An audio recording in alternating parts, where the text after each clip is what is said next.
आने वाले जो चुनाव होने वाले हैं राजस्थान में, उसमें जो सीएम का चेहरा है वो हमें पायलट को देखने को मिल सकता है, क्योंकि उन्होंने जितना भी अभी तक समय अपनी राजनीति में बिताया और जिस तरीके का जो सीएम पद उन्होंने संभाला है, अच्छा संभाला है, कोई बुरा नहीं संभाला है। हम ये नहीं कहेंगे कि उन्होंने उनकी पार्टियों में या बहुत ज़्यादा हमें कमी देखने को मिली या अपराध का जो पैमाना है वो बढ़ गया या बाकी सारी चीज़ें जो है वो गलत। कहते हैं ना कि एक समय के बाद एक नई राजनीति की ज़रूरत हमेशा देश में पड़ती रही है, एक नई एनर्जी की ज़रूरत देश में पड़ती रही है, एक नई ऊर्जा की ज़रूरत पड़ती रही है, और वो नया तभी हो सकता है कि जब कोई नया आए नई सोच के साथ। क्योंकि आजकल की जो जनरेशन है वो उन्हीं को ज़्यादा सपोर्ट करती है जो उनको लगता है कि यार ये हमसे निकला हुआ बंदा है, ये हमारे बीच का निकला हुआ बंदा है और ये हमारे तरह का है। तो कांग्रेस भी यही चाहेगी कि गहलोत जी आप भी अब हमारा साथ दें, हमने आपका इतना साथ दिया तो हम भी तो आपसे थोड़ा साथ चाहते हैं कि हमारे डिसीजन में आप भी थोड़ा हमारा साथ दें और सचिन को सपोर्ट करें पीछे से।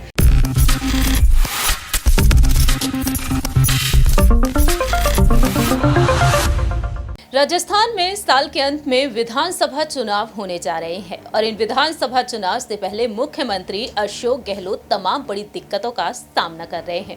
उनकी दिक्कतें इस तरह बढ़ चुकी हैं कि पार्टी हाईकमान यहां पर फैसले पर लगातार सोच विचार कर रहे हैं कि आखिरकार फैसला अशोक गहलोत के लिए किस तरह से लिया जाए, क्योंकि यहां पर बेहद बड़ी मुसीबत बन चुके हैं। मोर्चा खोल चुके हैं पूर्व उप मुख्यमंत्री सचिन पायलट। एक बार फिर से चर्चा करेंगे सचिन पायलट और अशोक गहलोत विवाद पर।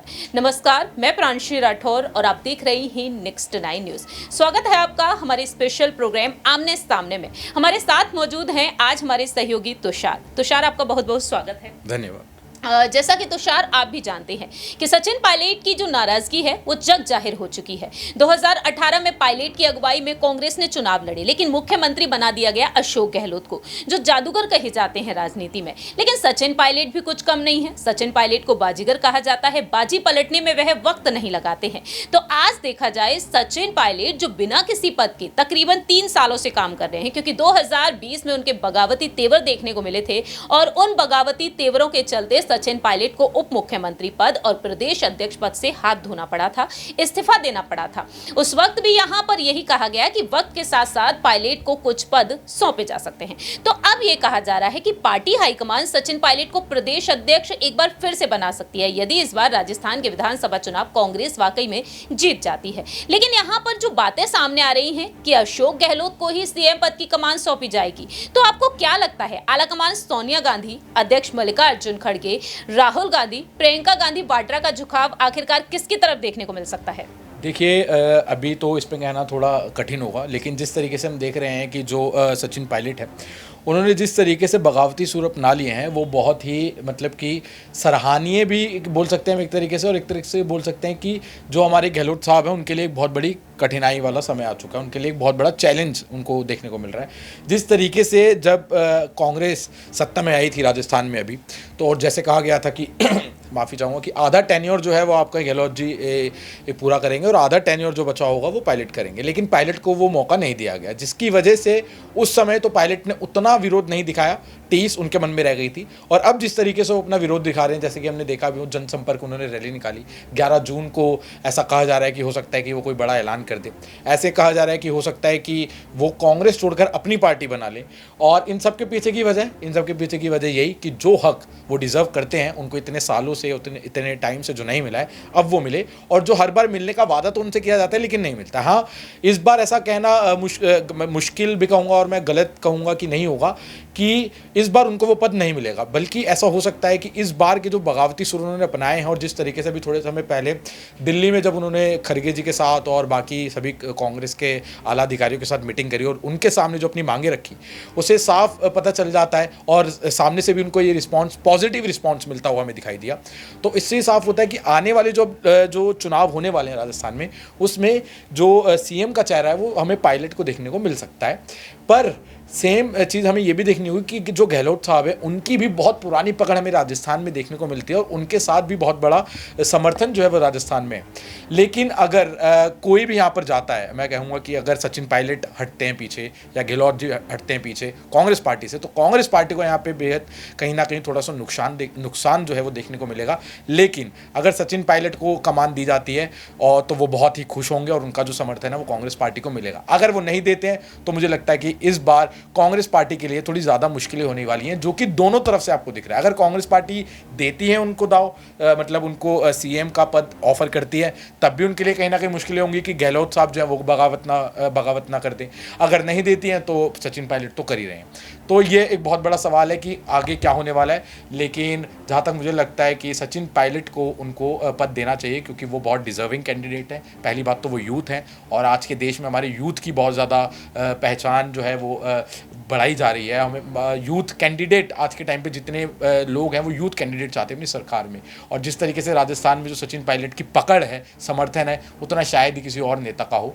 तो और वो बीजेपी में ना चले जाए, बीजेपी कोई बीच में आकर अपना इनकी बगावत के बीच में कोई अपना पासा ना खेल जाए, इसलिए भी बहुत ज़रूरी है कि कांग्रेस को उनको अभी से ही पकड़ के रख लेना चाहिए। अच्छा, आखिरी दो सवाल रहेंगे आपसे। पहला सवाल तो यहाँ पर ये बनता है कि अशोक गहलोत को लेकर जो अब यहाँ पर विधायकों ने अपनी बात रखी है, क्योंकि प्रदेश प्रभारी सुखजिंदर सिंह रंधावा ने विधायकों से 1-to-1 मुलाकात की है और टिकट वितरण को लेकर उन्होंने फैसला लिया है कि उम्र के आधार पर कोई फैसला नहीं लिया जाएगा। जो उम्र दराज हैं उन्हें कहीं ना कहीं साइडलाइन नहीं किया जा सकता, क्योंकि उनका कहना ये रहा है साफ तौर पर कि भाई इतना अनुभव है उनको तो बाहर थोड़ी ना निकाल देंगे। अगर घर में किसी की उम्र हो जाती है, बड़े बुजुर्ग होते हैं, तो घर से थोड़ी ना निकाल देते हैं। तो अब देखा जाए यहाँ पर विधायकों का ये कहना है कि वह युवाओं को आगे बढ़ाना चाहते हैं। तो अब वह ये कह रहे हैं कि अशोक गहलोत जी अगर कोई सम्मेलन का आयोजन करते हैं, अगर वह आकर यहाँ पर सीएम पद को लेकर कहते हैं, तो यहाँ पर सीएम पद की दावेदारी के लिए वह किसी यूथ को आगे करते हैं तो काफी अच्छा रहेगा। यानी कि अब देखा जाए, आपको क्या लगता है, क्योंकि ये कहा जाता है सियासत में कि जो बड़े बुजुर्ग जो यहाँ पर वरिष्ठ नेता हैं वह अपने बेटों को आगे बढ़ाएं, यहाँ पर यूथ को आगे बढ़ाएं। तो आपको क्या लगता है, अशोक गहलोत यहाँ पर यूथ को बढ़ावा देंगे सीएम पद के लिए? क्या वाकई में सचिन पायलट या फिर किसी अन्य युवा नेता को आगे करना चाहेंगे खुद को छोड़कर? देखिए, वो चाहेंगे या नहीं चाहेंगे वो तो वही बता सकते हैं, लेकिन मैं इतना कहना चाहूँगा कि उनको सपोर्ट करना चाहिए, क्योंकि उन्होंने जितना भी अभी तक समय अपनी राजनीति में बिताया और जिस तरीके का जो सीएम पद उन्होंने संभाला है, अच्छा संभाला है, कोई बुरा नहीं संभाला है। हम ये नहीं कहेंगे कि उन्होंने उनकी पार्टियों में या बहुत ज़्यादा हमें कमी देखने को मिली या अपराध का जो पैमाना है वो बढ़ गया या बाकी सारी चीज़ें जो हुई वो गलत हुई। हम इस पर ये ऐसा हम नहीं कह सकते, क्योंकि उन्होंने बहुत अच्छे तरीके से निभाई। लेकिन हम कहते हैं ना कि एक समय के बाद एक नई राजनीति की ज़रूरत हमेशा देश में पड़ती रही है, एक नई एनर्जी की ज़रूरत देश में पड़ती रही है, एक नई ऊर्जा की ज़रूरत पड़ती रही है, और वो नया तभी हो सकता है कि जब कोई नया आए नई सोच के साथ। हम ये नहीं कह रहे हैं कि पुरानों की सोच पुरानी हो गई है और नयों की सोच ही नहीं रहती है, ऐसा नहीं है। लेकिन हाँ, क्योंकि आजकल की जो जनरेशन है वो उन्हीं को ज़्यादा सपोर्ट करती है जो उनको लगता है कि यार ये हमसे निकला हुआ बंदा है, ये हमारे बीच का निकला हुआ बंदा है और ये हमारे तरह का है।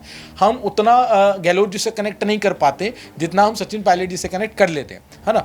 तो ये वाली बात देखने को है, और जिस तरीके से उनका समर्थन हमें राजस्थान में देखने को मिला है, जो उन्होंने अपनी रैली निकाली उसमें भी जिस तरीके से भारी मात्रा में हमें यूथ देखने को मिला, तो उसमें मुझे यही लगता है कि इस बार जो गहलोत जी भी हैं वो कहीं ना कहीं सपोर्ट करते हुए दिखाई देंगे, और उनको सपोर्ट करना भी चाहिए, क्योंकि जिस तरीके की भी सिचुएशन बनती हुई दिखाई दे रही है, अगर सपोर्ट दोनों तरफ से नहीं होता है तो कांग्रेस भी यही चाहेगी कि गहलोत जी आप भी अब हमारा साथ दें, हमने आपका इतना साथ दिया तो हम भी तो आपसे थोड़ा साथ चाहते हैं कि हमारे डिसीजन में आप भी थोड़ा हमारा साथ दें और सचिन को सपोर्ट करें पीछे से। वो बात अलग है कि सचिन और उनकी बनती नहीं है, बहुत ही गहमा गहमी चलती रहती है, तो उसके चलते वो क्या करते हैं, लेकिन उनको साथ तो देना चाहिए। आखिरी छोटा सा सवाल इस तर्ज पर रहेगा जिस पर आज हमारा ये डिबेट सेशन है। दरअसल आपको बता दें कि अशोक गहलोत ये भी कहते हैं कि साल 1992 से उनका इस्तीफा आलाकमान के पास है, सोनिया गांधी जी के पास है, वह चाहे तो रातों रात अहम फैसला ले सकते हैं। बीते साल ये तमाम बयान हमें सुनने को मिले थे। सचिन पायलट ने ये कहा था कि पंजाब जैसे हालात ना हो जाएं, इससे पहले राजस्थान की कमान उनके हाथों में सौंप दी जाए, क्योंकि जिस तरीके से जो फैसला हुआ था 2018 को ध्यान में रखते हुए। अब यहाँ पर देखा जाए तो क्या वाकई में सोनिया गांधी जी आगे बढ़ेंगी, क्योंकि यही कहा जा रहा है कि नाराज पायलट को सोनिया गांधी ही मना सकती हैं। जिस तरह से उन्होंने कर्नाटक के विधानसभा चुनाव के बाद डीके शिव कुमार को मनाया था, फोन पर चर्चा हुई थी। तो आपको यहां पर क्या लगता है इस आखिरी सवाल पर, क्या सोनिया गांधी जी आगे बढ़ेंगी? क्या सीएम पद की दावेदारी के लिए इस बार पायलट को आगे करेंगे और अशोक गहलोत को यहां पर एक अनुभवी नेता होने के नाते कोई अहम जिम्मेदारी सौंपेंगे? देखिए, सोनिया गांधी एक बहुत ही कद्दावर नेता मानी जाती हैं कांग्रेस पार्टी में, क्योंकि जब जब कांग्रेस की नैया डूबने लगी है तो कहीं ना कहीं उन्होंने आगे आके बचाया है। यहाँ पर राहुल गांधी भी हम कहेंगे कि एक बार को हमें उतने सक्षम नहीं दिखाई पड़ते जितनी सोनिया गांधी दिखाई पड़ती हैं जब ऐसी सिचुएशन में वो सामने आती है। तो ज़रूर सोनिया गांधी आगे आएंगी, और सोनिया गांधी को आगे आना भी चाहिए, क्योंकि उनको इस सिचुएशंस में हैंडल करना आता है कि कैसे पार्टी को एकजुट रखा जाए। तो सोनिया गांधी को आगे आना चाहिए, सोनिया गांधी को बात करनी चाहिए, क्योंकि मैंने वही कहा ना कि सोनिया गांधी भी युवा हैं, वो भी युवा राजनीति को जानती है और वो भी युवाओं का जो एक एस्पेक्ट रहता है उसको देखते हुए चलती हैं और उनको पता है कि सचिन पायलट उनके लिए कितना ज़रूरी है, उनकी पार्टी के लिए कितना ज़रूरी है, वो नाम, वो ओहदा, वो इंसान जो इतना बड़ा समर्थन उनको लाकर हमेशा देता रहा है। तो सोनिया गांधी को तो आगे आना ही चाहिए।